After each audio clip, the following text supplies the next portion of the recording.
નમસ્કાર વિદ્યાર્થી મિત્રો, બ્રાઇટ માઇન્ડ એકેડમીમાં આપનું સ્વાગત છે. તો આજે આપણે રિઝનિંગનો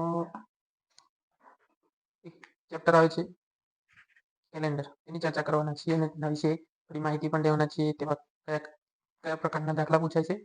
દરેક પ્રકારની સ્પર્ધાત્મક પરીક્ષામાં હાલમાં એ ચેપ્ટરમાંથી દાખલા પૂછાય છે. પીએસઆઈ હોય, કોન્સ્ટેબલની હોય, ટેટની હોય, કોઈ બી. તો હવે કેલેન્ડર તો તમને બધાને જોતા આવડતું હશે.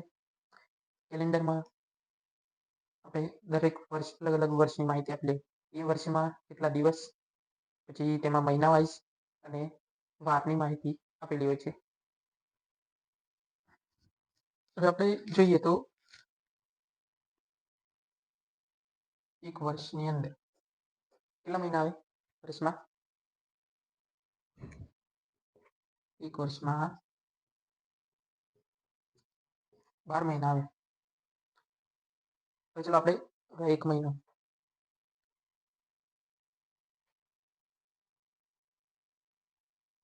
આ 12 મહિનાના આપણે નામ અહીંયા લખીશું. બધાને ખબર જ છે, પરંતુ લખી દઈએ. જાન્યુઆરી છે, ફેબ્રુઆરી, માર્ચ, એપ્રિલ, મે, જૂન, જુલાઈ, ઓગસ્ટ, સપ્ટેમ્બર, ઓક્ટોબર, નવેમ્બર અને ડિસેમ્બર. તમે લોકો મને કહો કે એક મહિનામાં કેટલા અઠવાડિયા આવે? એક મહિનામાં 4 અઠવાડિયા આવે. એક અઠવાડિયું એટલે કેટલા દિવસ? એક અઠવાડિયું એટલે 7 દિવસ. આ 7 દિવસ કયા કયા છે? તો તમને બધાને આવડે જ છે. રવિવાર, સોમવાર, મંગળ, બુધ, ગુરુ, શુક્ર અને શનિવાર. 7 દિવસો આવે કે 7 વાર આવે. રવિવાર, સોમવાર, મંગળવાર, બુધવાર, ગુરુવાર, શુક્રવાર અને શનિવાર. હવે આપણે અહીંયા શું શીખ્યા કે એક વર્ષમાં 12 મહિના આવે. તો આ એક વર્ષમાં દિવસ કેટલા આવે? ટોટલ દિવસ એક વર્ષમાં કુલ દિવસ આવે 365.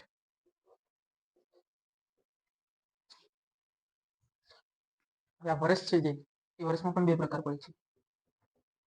એક સામાન્ય વર્ષ અને બીજું લીપ વર્ષ.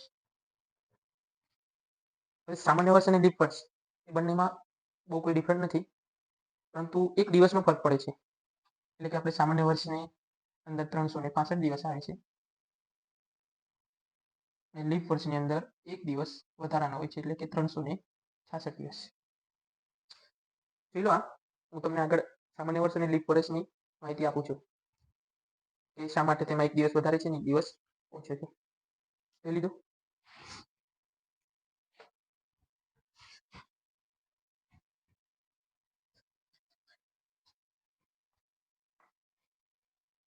અરે બધું આપણે એની માહિતી આપવાની છે અત્યારે. તો પહેલા આપણે જોઈશું સામાન્ય વર્ષ. તો સામાન્ય વર્ષ એમાં જે ફેબ્રુઆરી મહિનો આવે છે એમાં દિવસ કેટલા હોય છે? એમાં 28 દિવસ. હવે આ ફેબ્રુઆરી મહિનામાં 28 દિવસ હોય છે, જેના કારણે બધા મહિનાના દિવસોનો સરવાળો થઈને કુલ 365 દિવસ એક વર્ષના થાય છે. અને હવે અહીંયા લીપ વર્ષમાં એક દિવસ શા માટે વધારાનો આવે છે? તો કે અહીંયા જે ફેબ્રુઆરી મહિનો છે, અહીંયા સામાન્ય વર્ષમાં 28 દિવસનો આવે છે અને અહીંયા જે ફેબ્રુઆરી મહિનો છે એમાં 29 દિવસ આવે છે. એના કારણે 365 ની જગ્યાએ 29 દિવસ એટલે +1 થઈ જાય એટલે 366 દિવસ. લીપ વર્ષમાં 366 દિવસ આવે છે. હવે આવું દર વર્ષે થાય છે, 2 વર્ષે થાય છે, કેટલા વર્ષે એ હું તમને કહું. લીપ વર્ષ છે એ દર 4 વર્ષે એક વખત લીપ વર્ષ આવે. સમજો. હવે આપણે આ જે દાખલા ગણવાના છે એમાં લીપ વર્ષ અને સામાન્ય વર્ષની વધારે પડતી જરૂર પડવાની છે. હું તમને કહું કે લીપ વર્ષ છે કે નહીં આપણે કઈ રીતના જોઈ જઈએ, એટલે કે ચકાસી શકીએ છીએ. આપણે અહીંયા જોઈ લઈએ કે કોઈ પણ વર્ષ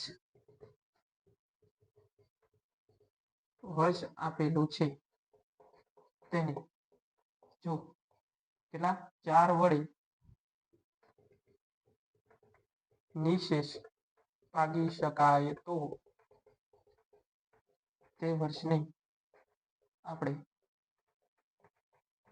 લીપ વર્ષ કહીશું. હવે હું તમને એક્ઝામ્પલ આપી દઉં એટલે તમને વધારે સમજાય. 2012 2012 છે ને આપણે 4 વડે ભાગીએ. 4 2012 છે 20 4 5 20 0 0 ઉપરથી કરે 12 4 તેરી 12 નિશેષ શું કીધું છે આપણે? નિશેષનો મતલબ કે એક પણ શેષ વધતી નથી. તો 2012 એ 4 વડે નિશેષ ભાગી શકાય છે, તેથી 2012 એ લીપ વર્ષ ગણાશે.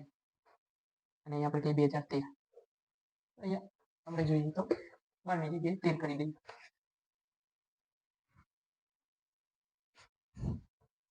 તો 2013 એને આપણે ચેક કરીએ 4 5 20 0 0 ઉપરથી કરે 13. 4 2 8 4 તેરી 12 4 તેરી 12 0 3 2 1 અહીંયા એક શેષ વધે છે. નિશેષ 4 વડે આપણે ભાગી શકતા નથી, તેથી તે સામાન્ય વર્ષ કહેવાય. અને આ જે શેષ આવીને શું કહીશું? વધારાના દિવસો. આ વધારાના દિવસો આપણે દાખલા ગણવામાં બહુ જ જરૂરી ઉપયોગી વસ્તુ થવાની છે.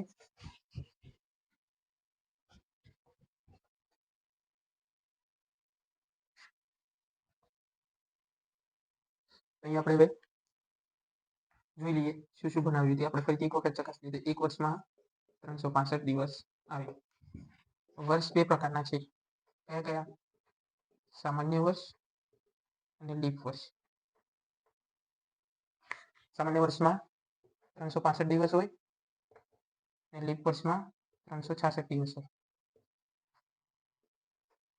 લીપ વર્ષ છે તે દર 4 વર્ષે આવે છે. કોઈ પણ વર્ષને 4 વડે નિશેષ ભાગતા લીપ વર્ષ છે તે જણાવે છે.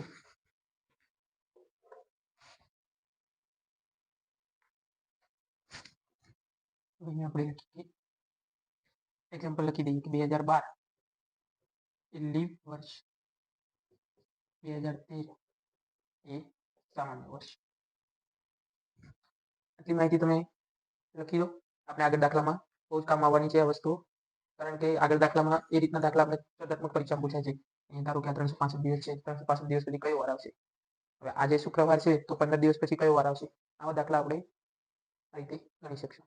તો ચલો આપણે આજે આટલું રાખશું અને હવે બીજા ભાગમાં આપણે કેવા કેવા દાખલા પૂછાય તેના ઉદાહરણ એ આપણે જોઈશું. Thank you.